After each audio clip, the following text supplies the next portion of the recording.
Shalom. Shalom. Shalom. Ada sukacita? Ada sukacita?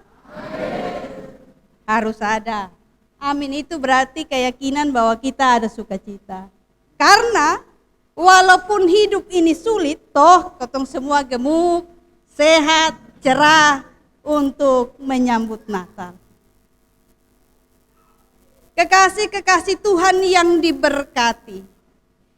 Jika ibarat peribahasa, maka hidup kita sekarang ini sama seperti yang bilang begini, sudah jatuh tertimpa tangga.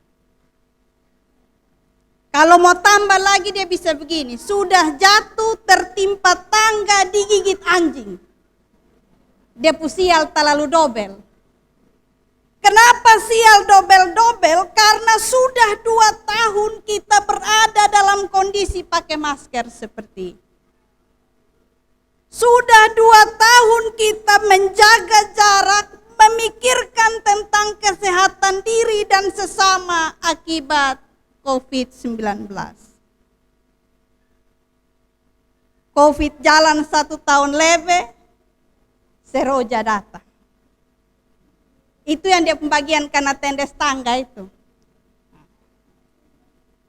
Seroja datang dan buat kita semua hancur-hancuran. Bahkan bekas-bekasnya, dampaknya masih bisa terlihat sampai sekarang.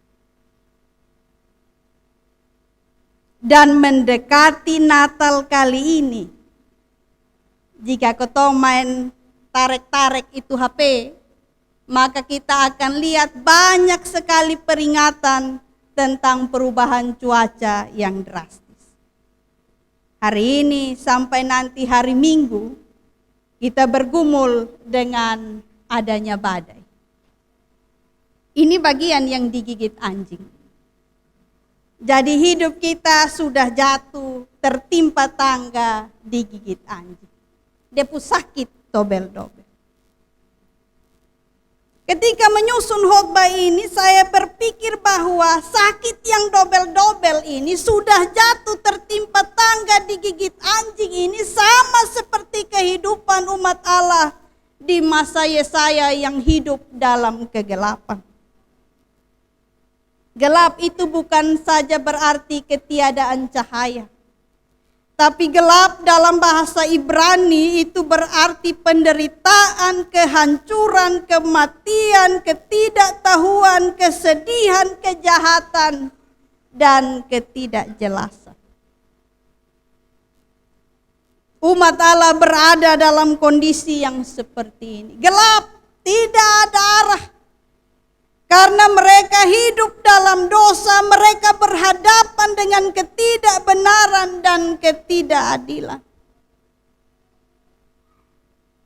Dalam keadaan yang putus asa dan hilang harap ini, Tuhan Allah kasih nubuatan pada Yesaya, sebuah nubuatan pengharapan. Bangsa yang berjalan di dalam kegelapan telah melihat terang yang besar. Mereka yang diam di negeri kekelaman, atasnya terang telah bersinar. Ada harapan. Ada sukacita di tengah keterpurukan hidup. Allah tidak pernah meninggalkan umatnya berjalan sendiri. Amin. Amin. Jika Allah itu menyertai umat Allah pada masa Yesaya, maka Allah yang sama pula yang akan mendampingi dan menjagai kita. Selalu ada harapan di tengah-tengah kesulitan dan kesengsaraan. Dan dari bacaan ini, ada 3 alasan mengapa umat Allah harus bersukacita karena kehadiran Raja Damai. Alasan yang pertama bahwa mereka harus bersukacita karena mereka dibebaskan dari kuk. Mungkin anak-anak zaman sekarang sonde tahu kuk itu apa. Kalau orang-orang tua di kampung-kampung yang biasa urus sawah, maka tahu kuk itu apa. Kuk adalah kayu yang menghubungkan antara dua binatang untuk membaca. Atau bayangkan beginilah, yang kita kuliah, anak sekolah dong, kalau pakai ransel satu hari, isi laptop, isi buku berat-berat, tambah isi beban keluarga dong itu. Waktu isi itu kan berat sekali. Waktu pulang kau lepas, dia sampai di kos atau di rumah tuh kan, dia pun enak ada. Bayangkan itu kuk. Jadi ketika Raja Damai datang, kuk itu dilepaskan, penindasan dihilangkan, kelelahan itu tidak ada lagi. Tidak ada lagi beban yang menindih pundak mereka. Yang kedua, kenapa umat Allah harus bersuka cita? Karena mereka dibebaskan dari cengkeraman musuh. Sejak prasejarah sampai masa sejarah di mana Israel berkeliaran di padang gurun sampai pada masa pembuangan pun, umat Allah tidak pernah luput dari melawan musuh. Selalu ada perang yang harus mereka hadapi. Yesaya memberi nubuatan bahwa kedatangan Raja Damai membawa kelepasan total. Karena bukan saja dilepaskan dari kuk, tapi mereka mendapatkan kebebasan dan sukacita. Tidak ada lagi perang, tidak ada lagi sepatu tentara yang berderap-derap, tidak ada lagi lumuran darah dari orang-orang yang menjadi korban perang. Kehadiran Raja Damai memberi keamanan bagi setiap orang yang menyerahkan diri padanya. Yang ketiga, kedatangan Raja Damai adalah Raja yang adil. Yesaya memberitakan tentang kelahiran seorang anak yang menjadi pelepas dan akan mengerjakan keselamatan bagi semua. Mereka yang berada dalam ketidakadilan, mereka akan mendapat perlakuan yang adil. Mereka yang hidup dalam penindasan akan dimerdekakan. Kaum penindas dikalahkan. Ketidakbenaran diganti dengan kebenaran. Dan kehidupan umat Allah akan dipulihkan. Inilah 3 hal yang menggambarkan sukacita dari umat Allah atas berita kedatangan Raja Damai. Bagaimana dengan kita yang malam hari ini ada di sini, mendengar nubuatan Yesaya ini dan percaya bahwa Kristus Tuhan adalah Raja Damai bagi kita sekalian? Apakah kedatangan Raja Damai telah membebaskan kita dari ikatan dosa? Bayangkan kuk tadi. Bayangkan beban yang menindih pundak kita masing-masing. Kedatangan Raja Damai bukanlah sebuah rutinitas belaka, melainkan untuk membebaskan kita dari setiap ikatan dan perhambaan dosa. Jadi kalau Natal, artinya tidak boleh tambah dosa. Karena Kristus datang untuk melepaskan ikatan dosa. Sehingga hidup orang-orang yang merayakan Natal itu tidak boleh menjadi orang-orang yang hidup lagi dalam dosa. Bap mama tak usah jadikan ini sebagai dosa tambahan. Ini anak-anak, dompu masa, dompu kesenangan. Ini batu ujian. Apakah Bapak Mama taruh perhatian di firman atau tidak? Mau tambah dosa? Mau tambah dosa? Sonde, karena Natal. Jadi tidak boleh tambah dosa. Sepakat? Sepakat. Biar anak-anak mendapat dia waktu kesenangan sendiri. Nanti besar dong mengerti bahwa ini rumah Tuhan di mana dong harus tenang. Biar saja. Supaya dong punya kecintaan pada gereja itu lahir sejak kecil seperti itu. Sepakat kita lanjut. Jadi kedatangan Raja Damai yang pertama tidak boleh buat kita tambah dosa. Karena Kristus telah melepaskan kita dari ikatan dosa. Amin. Amin. Kedatangan Raja Damai yang berikut itu berarti bahwa kita harus merasakan keamanan di dalam Dia. Orang yang hidup dalam Kristus tapi dia penuh dengan kekhawatiran, hidup dengan ancaman dan keraguan-raguan, artinya dia belum bertemu Raja Damai. Sepakat? Bagian ini susah ya. Susah, karena besok pagi makan apa, belum tentu langsung muncul di muka pintu. Belum. Inilah yang perlu kita ingat bersama. Kalau kau bilang salam, setiap waktu kan kau salam terus. Salam, salam, keluar rumah salam, ketemu kawan mau minum mabok pun kan permisi salam dulu toh, baru masuk. Karena minum kan di belakang, masuk ketemu orang tua di salam, di mana? Di belakang. Buat apa minum? Salam. Nanti dia balik mau pulang kan dia salam lagi. Walaupun dia susun tahu ini siapa yang dia salam, tapi dia tetap salam. Tapi di sini kan sudah ada yang begitu Sudah ada. Kedatangan Raja Damai itu harus mendapatkan keamanan. Artinya orang-orang yang memaknai kedatangan Raja Damai harus merasakan keamanan.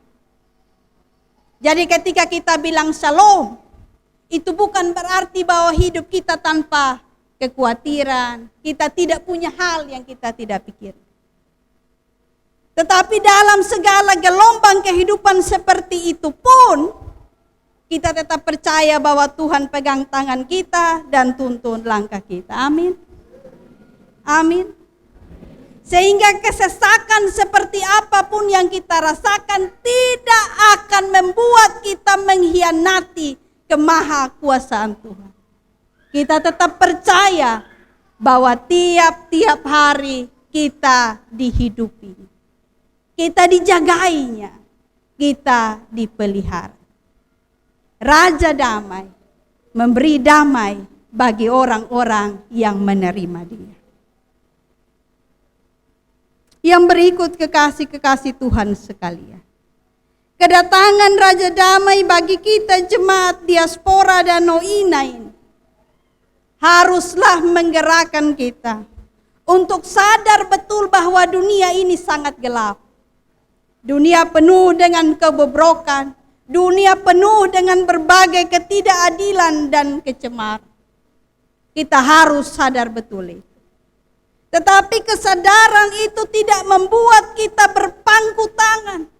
Sebaliknya kesadaran itu mendorong gereja, mendorong umat Allah di tempat ini untuk menjadi agen-agen pembaharu.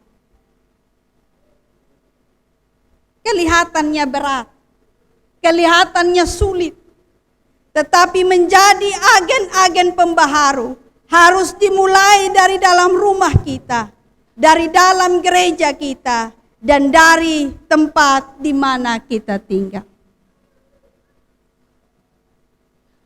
Jemaat Tuhan yang diberkati, COVID-19 telah merusak berbagai sendi kehidupan.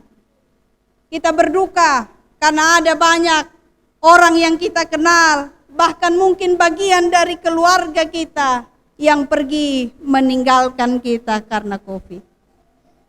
Banyak orang tua kehilangan pekerjaan. Anak-anak sampai pemuda-pemudi dipaksa untuk belajar secara online. Menghilangkan kesempatan mereka untuk bertemu muka dengan muka bersama teman dan juga bermain bersama teman. Ada banyak persoalan yang muncul. Bencana demi bencana datang silih berganti. Kehidupan semakin sulit untuk diperbaiki dan tidak ada seorang pun yang dapat menjamin bahwa kita dapat terbebas dari masalah ini. Hidup kita sekarang begitu rapuh. Tetapi malam ini di sini dengan kita merayakan malam Natal bersama-sama, maka kita dikuatkan dengan tema Natal tahun ini. Tema Natal yang menegaskan bahwa selalu ada harapan di tengah kemelut. Cahaya terang akan mengganti kegelapan hidup. Karena Sang Raja Damai, yaitu Kristus Tuhan, telah lahir. Bagi kita sekalian yang merayakan Natal dan mengakui kedatangan Kristus sebagai Raja Damai, ingatlah bahwa Natal bukan sebuah rutinitas tahunan.